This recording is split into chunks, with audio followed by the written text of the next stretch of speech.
Chess is built on a foundation of perfect information. Both players look at the exact same 64 squares, with no hidden variables and no element of chance.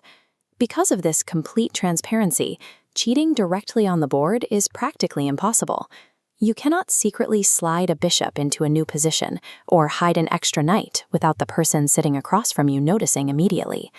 To successfully execute a heist in a closed system like this, a fraudster has to manipulate something entirely off the board. They have to deceive you about who or what is actually making the moves. We are opening the case files on 3 historical hoaxes to see the distinct methods people have used to break the ultimate game of logic.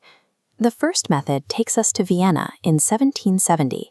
An inventor named Wolfgang von Kempelen unveiled the Turk, an automaton that he claimed was capable of autonomous thought. The machine sat down against human challengers and played with Grandmaster-level strength, winning games decades before the first mechanical calculators were even standardized. The secret to this early artificial intelligence was a spatial illusion. The entire mechanism relied on a meticulously designed cabinet, using a facade of fake gears to hide a compartment for a human master. The operator used suspended magnets to track the board above, then used levers to puppeteer the automaton's arm. The world's first chess-playing machine was entirely a physical magic trick, proving that human ingenuity will engineer space out of thin air simply to conceal an advantage.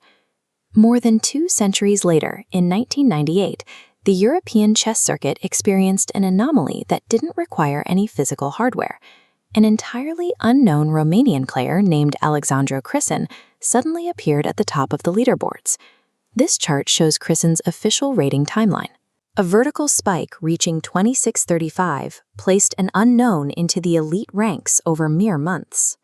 But his actual playing strength at the board was remarkably poor, prompting a formal inquiry into his acquired titles.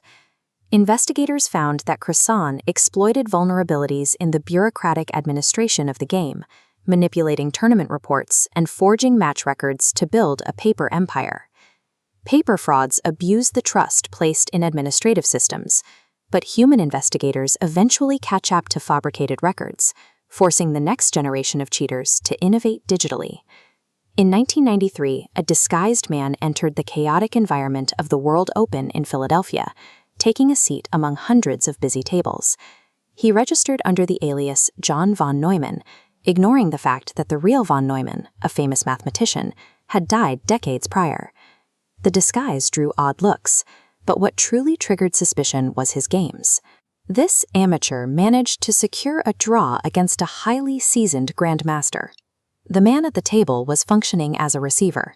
He transmitted the board position to an external accomplice, who entered the moves into an early chess computer, and then relayed the calculated response back to the player via a hidden earpiece. Long before the era of smartphones or modern security checkpoints, professional gamblers found the game's technological blind spot. This 1993 wiretap served as the blueprint for digital cheating today. Physical cabinets can be dismantled and earpieces can be confiscated, but these hoaxes leave behind a permanent residue of paranoia in the chess world. Consider the 1985 World Championship match between Garry Kasparov and Anatoly Karpov. Their play was characterized by such extreme technical precision that it left little room for the errors typical of human competition. Following the match, former champion Bobby Fischer launched a highly publicized conspiracy theory, claiming without evidence that every single move had been secretly prearranged by the players. A hoax doesn't need to be proven to damage the game. The mere accusation alters the foundation of trust, forcing players to question the source of a brilliant move rather than simply the move itself. Today, modern chess engines are decisively stronger than human players. That raw computational power makes digital assistance accessible to anyone with a smartphone.